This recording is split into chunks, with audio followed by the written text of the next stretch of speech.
Hey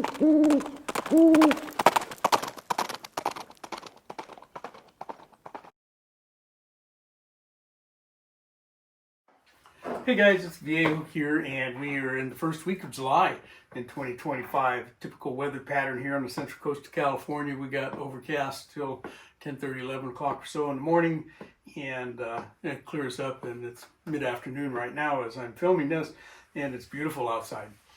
Hey, this is episode 21, part 2 of Wadcutter Wednesday. If you're just tuning into the channel, what I'm doing is I've got more than 30 molds to cast for wadcutters in various handgun calibers. Most of them are in the 38 caliber, but I've also got them in 41 and 44 and 45 Colt. What we're working on is just kind of a presentation of these different wadcutters for you to have a look at. We're not doing any load development or anything like that. Although some of the molds that I'm showing you are, I'm casting for the first time for this series. They've been stuck away in a drawer someplace, waiting for just such an opportunity. But again, we're just kind of showcasing some of the variety that's available. And the one that we're working with today, we got cast up in the previous part of this, part 1. This is the Lyman 358344. Here's the bullet right here. It's a 158 grain wadcutter, so it's heavier than a lot of the other 38s that we're showing you. But what we'll do today is get them loaded up and take them out to the range and shoot a few on video for you. And you can just see what a bad shot I am. Some days it's worse than others. Anyway, this bullet didn't do all that well for me, so it did okay, you know, hit the paper. But anyhow, hey, let's kind of get into this. We'll talk a little bit about the components and the press. We're using again the Lyman 358344 wadcutter. We loaded them as a Type 3 wadcutter in 38 Special. We loaded them the same way as I've loaded all of the 38 Special wadcutters in the series, and that's over top of 2.8 grains of bullseye. And they're all loaded on the same press, my Lee 4-hole classic turret press with the same die set. Okay, and let's go ahead and kind of get into that and take a look at it. Here's the bullet, the Lyman 358344. Hard to tell from looking at these guys, but the larger end here, we're gonna load these as a Type 3 wadcutter with this much sticking out. But this heavier, wider band is actually a little bit narrower diameter than the driving band down here. Okay, what we'll call the shank of the bullet there is all at 358. This guy's down there at about 353. Going to be a Type 3 wadcutter, 2.8 grains of bullseye. We'll see what they do. I have never shot this one. Okay. This is the same die setup that I've used for all of the wadcutter, the 38 wadcutters in the series. So we've got a Lee sizer die here. Okay. And this brass that we're using has already been sized, so we won't need to actually size this brass again, so we can kind of short stroke this a little bit as we're seating the primers. And we've got a Lee auto drum powder.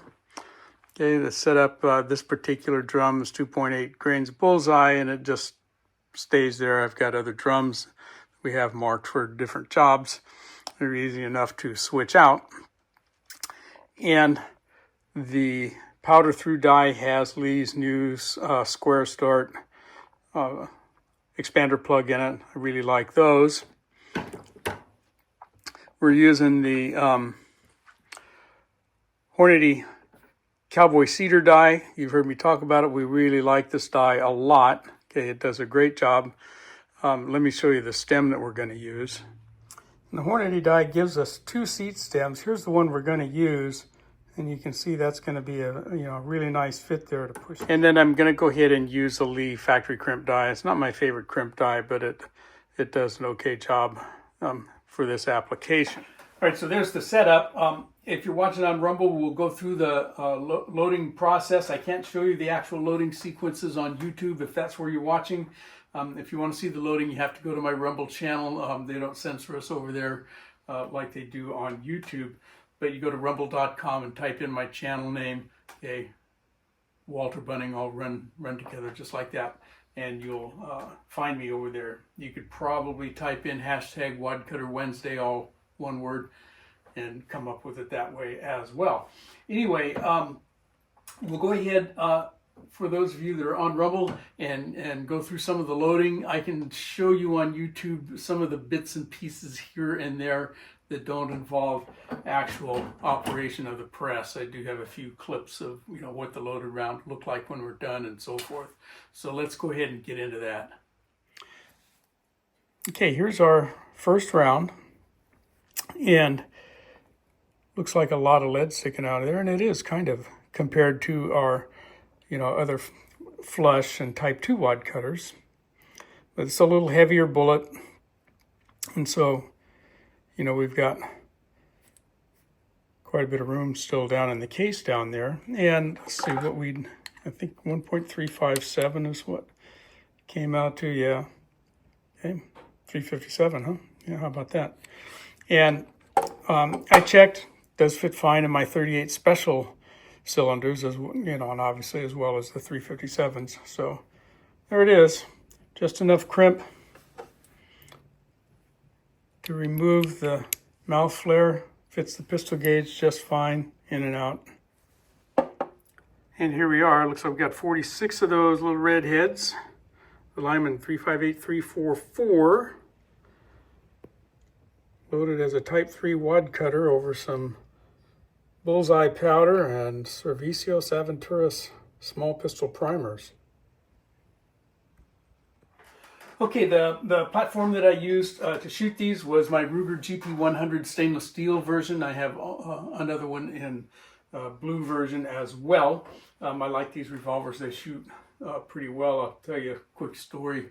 I had shot this revolver in the meantime after I had shot those particular bullets, which I actually did the shooting quite some time ago. But anyway, I shot this one again and had it here on the bench and was cleaning it, and decided that I needed to clean the trigger group. It felt a little gritty in there. So they're not that hard to take apart if you've done it a few times, but I dropped the entire trigger group on the garage floor, and springs and bits and pieces. If you've ever taken that apart, you know what I'm talking about, the bolt, the hand, all that stuff. But fortunately, with the help of a flashlight and some magnets, I got all the pieces and got them all the dust off of them and put back together properly. But that's one of those what moments when that thing hit the floor and goes oh man, my stomach sank. But anyway, it all worked out fine. Gotta get some more practice in reassembling a GP100 trigger group, huh? All right, let's go ahead and take a look at the range footage, and then we'll come back.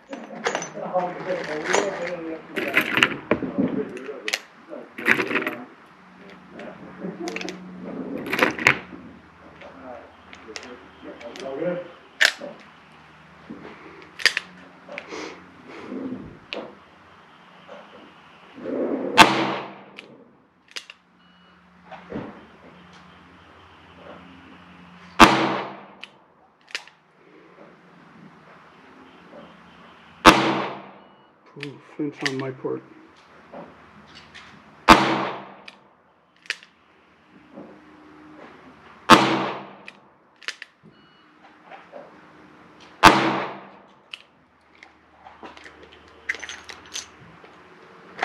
Okay, let's put 6 more in that same target.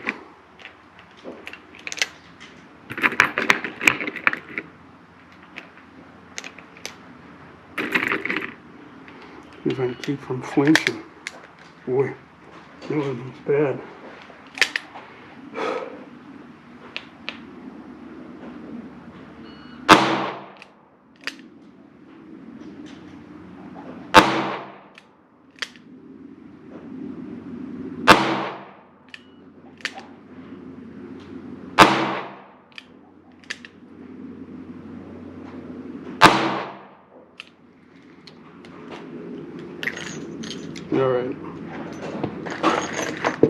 bell and flinchy today. Wasn't all that good. Bullets tuned okay. Shooter's not. Okay, there's 12 rounds. These guys.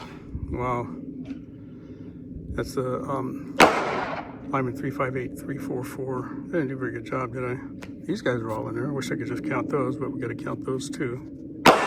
Okay, there you go. You know, fun day at the range always. Some days I shoot better than others. That's just me. Anyway, I wasn't unhappy with the performance. It wasn't great either, but again, fun day. Nice revolver. I really like those GP100s, and they make them in different calibers, as some of you guys know that have them in other calibers beside the 38/357. I think that's about enough of this one. I hope you enjoyed that and got something out of it. We'll be back again next week with another wad cutter, but from the Viejo bench for now, that's all she wrote.